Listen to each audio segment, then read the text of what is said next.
ನಮಸ್ತೆ ಟಿವಿ 20 ಕನ್ನಡ ವಾಹಿನಿಗೆ ಸ್ವಾಗತ. ಕೇಂದ್ರ ಸರ್ಕಾರ ಬೆಲೆ ಏರಿಕೆ ಮಾಡುವ ಮೂಲಕ ನಿರಂತರವಾಗಿ ಜನರ ಬದುಕನ್ನು ಅಸಹನೀಯ ಮಾಡಿದೆ. ಇತ್ತೀಚೆಗೆ ಪೆಟ್ರೋಲ್, ಡೀಸೆಲ್, ಗ್ಯಾಸ್ ದರವನ್ನು ಹೆಚ್ಚಿಸಿದೆ. ಬಿಜೆಪಿ ಕೇವಲ ಅದಾನಿ ಅಂಬಾನಿಗಳಿಗಷ್ಟೇ ಅನುಕೂಲ ಮಾಡಿಕೊಡ್ತಾ ಇದೆ. ಜಾತಿ ಧರ್ಮದ ಹೆಸರಲ್ಲಿ ಜನರನ್ನ ವಿಭಜಿಸುವ ಕೆಲಸ ಮಾಡ್ತಾ ಇದೆ ಅಂತ ಕೆಪಿಸಿಸಿ ಮಹಿಳಾ ಘಟಕದ ಅಧ್ಯಕ್ಷೆ ಸೌಮ್ಯ ರೆಡ್ಡಿ ಹೇಳಿದ್ದಾರೆ. ಉಡುಪಿಯಲ್ಲಿ ಮಾತನಾಡಿದ್ರು. ಕಾಂಗ್ರೆಸ್ ನೇತೃತ್ವದ ರಾಜ್ಯ ಸರ್ಕಾರ ಜನರಿಗೆ ಸಾಕಷ್ಟು ಅನುಕೂಲಗಳನ್ನು ಮಾಡಿಕೊಟ್ಟಿದೆ. ವಿಶೇಷವಾಗಿ ಮಹಿಳೆಯರ ಕಲ್ಯಾಣಕ್ಕೆ ಹಲವು ಯೋಜನೆಗಳನ್ನು ಹಮ್ಮಿಕೊಂಡಿದೆ. ಆದರೆ ಕೇಂದ್ರ ಸರ್ಕಾರ ನಿರಂತರವಾಗಿ ಬೆಲೆ ಏರಿಕೆ ಮಾಡ್ತಾ ಇದೆ. ನಮ್ಮಿಂದ ₹100 ಜಿಎಸ್ಟಿ ಪಡೆದು ನಮಗೆ ಕೇವಲ ₹13 ವಾಪಸ್ ಕೊಡ್ತಾ ಇದೆ. ಕೇಂದ್ರದ ಬೆಲೆ ಏರಿಕೆ ವಿರುದ್ಧ ನಾವು ಬೆಂಗಳೂರಲ್ಲಿ ಪ್ರತಿಭಟನೆ ನಡೆಸಲಿದ್ದೇವೆ ಎಂದಿದ್ದಾರೆ. ರಾತ್ರೋರಾತ್ರಿ ನಾವು ನೋಡಿದ್ದೀವಿ, ಗ್ಯಾಸ್ ಬೆಲೆ LPG ಬೆಲೆ ₹50 ಜಾಸ್ತಿ ಮಾಡಿದ್ದಾರೆ. ಪೆಟ್ರೋಲು ಡೀಸೆಲ್ಲು ₹2 ಜಾಸ್ತಿ ಮಾಡಿದ್ದಾರೆ. ಈಗ ಕಚ್ಚಾ ತೈಲ ಕಡಿಮೆ ತಗೊಂಡು ಈಗ ನಮಗೆ ಗ್ರಾಹಕರಿಗೆ ಅವರು ಜಾಸ್ತಿ ಬೆಲೆಗೆ ಅವರು ಮಾರ್ತಿದ್ದಾರೆ.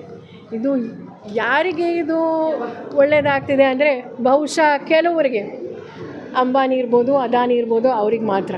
ಸಾಮಾನ್ಯ ಜನರಿಗೆ, ಮಧ್ಯಮ ವರ್ಗದವ್ರಿಗೆ, ಬಡವರಿಗೆ, ವಿಶೇಷವಾಗಿ ಮಹಿಳೆಯರಿಗಂತೂ ಇದು ಒಳ್ಳೆಯದಂತೂ ಆಗ್ತಾಯಿಲ್ಲ. ಹಾಗಾಗಿ ಇಡೀ ದೇಶದಲ್ಲಿ ಜನರಿಗೆ ಬೇಸರ ಆಗಿದೆ. ನಮ್ಮ KPCC ಅಧ್ಯಕ್ಷರಾದ ಶ್ರೀ DK ಶಿವಕುಮಾರ್ ಸರ್ ಅವರು, ಶ್ರೀ ಸಿದ್ದರಾಮಯ್ಯ ಸರ್ ಅವರು ನಮ್ಮ ರಾಜ್ಯದಲ್ಲಿ 17ನೇ ತಾರೀಕು ಬೆಂಗಳೂರಿಂದ ಪ್ರಾರಂಭ ಮಾಡ್ತಿದ್ದಾರೆ ಜನ ಆಕ್ರೋಶ ಯಾತ್ರೆ ಕೇಂದ್ರ ಸರ್ಕಾರದ ವಿರುದ್ಧ. ಬೆಲೆ ಏರಿಕೆ ತಮಗೆ ಗೊತ್ತಿದೆ ಎಷ್ಟು ಆಗ್ತಿದೆ ಅಂತ. ಹಾಗಾಗಿ ಇವತ್ತೊಂದು ನಾವು ಸಾಂಕೇತಿಕವಾಗಿ ನಾವೊಂದು ಪ್ರತಿಭಟನೆ ನಾವು ಮಾಡಿದ್ದೀವಿ. ಈಗ ನಮ್ಮ ರಾಜ್ಯ ಸರ್ಕಾರ ಜನರಿಗೆ, ಎಲ್ರಿಗೂ, ವಿಶೇಷವಾಗಿ ಮಹಿಳೆಯರಿಗೆ ಒಳ್ಳೆಯದಾಗಬೇಕು, ಸ್ವಾವಲಂಬಿ ಆಗಬೇಕು, ಸ್ವಾಭಿಮಾನದಿಂದ ಬದುಕಬೇಕು ಅಂತ ಒಳ್ಳೆಯ ಕೆಲಸಗಳನ್ನ ಮಾಡ್ತಿದ್ದಾರೆ. ಆದರೆ ಕೇಂದ್ರ NDA ಮೋದಿ ಸರ್ಕಾರ ಏನು ಮಾಡ್ತಿದ್ದಾರೆ ಅಂತ ನಾವು ಸಹ ಗೊತ್ತಿದ್ದೀವಿ. ಜಾತಿ ಧರ್ಮದ ಹೆಸರಲ್ಲಿ ದೇಶವನ್ನು ವಿಭಜನೆ ಮಾಡ್ತಿದ್ದಾರೆ. ಈಗ ಹಾಗಾಗಿ ಇವತ್ತು ನಾವು ಬಹಳ ಉತ್ತಮವಾದಂಥ ಒಂದು ಕಾರ್ಯಕ್ರಮ, ಸಮಾವೇಶ ನಮ್ಮ ಉಡುಪಿ ಜಿಲ್ಲೆಯಲ್ಲಿ ನಾನು ವಿಶೇಷವಾಗಿ ನಮ್ಮ ಮಹಿಳಾ ಅಧ್ಯಕ್ಷರಿರ್ಬೋದು, ಗೀತಾ ಅಕ್ಕ ಅವರಿರ್ಬೋದು, ಜ್ಯೋತಿ ಅಕ್ಕ ಅವರಿರ್ಬೋದು, ನಮ್ಮ ಜಿಲ್ಲಾಧ್ಯಕ್ಷರು ಅಶೋಕ ಅಣ್ಣ ಇರ್ಬೋದು, ಮತ್ತು ಎಲ್ಲ ನಮ್ಮ ಮುಖಂಡರು ಸಹ ಬಂದಿದ್ದರು. ವಿಶೇಷವಾಗಿ ನಮ್ಮ ವಿನಯ್ ಕುಮಾರ್ ಸರ್ ಅವರು, ಗಫೂರ್ ಅಣ್ಣ ಅವರು, ಅಮೃತ್ ಶೆಣೈ ಅವರು, ಮತ್ತು ನಮ್ಮ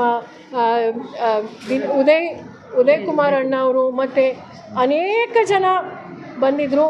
ವಿಶೇಷವಾಗಿ ಪ್ರತಿಯೊಬ್ಬ ಕಾರ್ಯಕರ್ತರಿಗೆ, ಮಹಿಳಾ ಕಾರ್ಯಕರ್ತರಿಗೆ ನಾನು ಅನಂತ ಧನ್ಯವಾದ ಹೇಳಕ್ಕೆ ಬಯಸ್ತೀನಿ.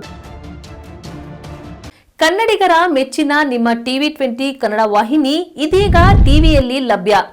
ಕರ್ನಾಟಕ ಮತ್ತು ದೇಶ ವಿದೇಶದ 360 ಡಿಗ್ರಿ ಸುದ್ದಿ ವಿವರವನ್ನ ಪಡೆಯುವುದಕ್ಕೆ ಟಿವಿ 20 ವಾಹಿನಿಯನ್ನು ಲೈಕ್ ಮಾಡಿ, ವಿಡಿಯೋಗಳನ್ನು ಶೇರ್ ಮಾಡಿ, ಕಮೆಂಟ್ ಮಾಡಿ, ಸಬ್ಸ್ಕ್ರೈಬ್ ಮಾಡಿ. HCN ಕೇಬಲ್ 842 ನಂಬರ್ನಲ್ಲಿ ಹುಕ್ಕೇರಿ ತಾಲೂಕು ಹಾಗೂ ಸಂಕೇಶ್ವರದ ಸುತ್ತಮುತ್ತಲಿನ ಹಳ್ಳಿಗಳಲ್ಲಿ ಲಭ್ಯ. PCN ಕೇಬಲ್ 129 ನಂಬರ್ನಲ್ಲಿ ಹಾರುಗೆರೆ ಸುತ್ತಮುತ್ತಲಿನ ಹಳ್ಳಿಗಳಲ್ಲಿ ಲಭ್ಯ. ರಾಯಬಾಗ್ ಡಿಜಿಟಲ್ ಚಾನೆಲ್ ಕೇಬಲ್ 80ನೇ ನಂಬರ್ನಲ್ಲಿ ರಾಯಬಾಗ ತಾಲೂಕಿನ ಸುತ್ತಮುತ್ತಲಿನ ಹಳ್ಳಿಗಳಲ್ಲಿ ಲಭ್ಯ.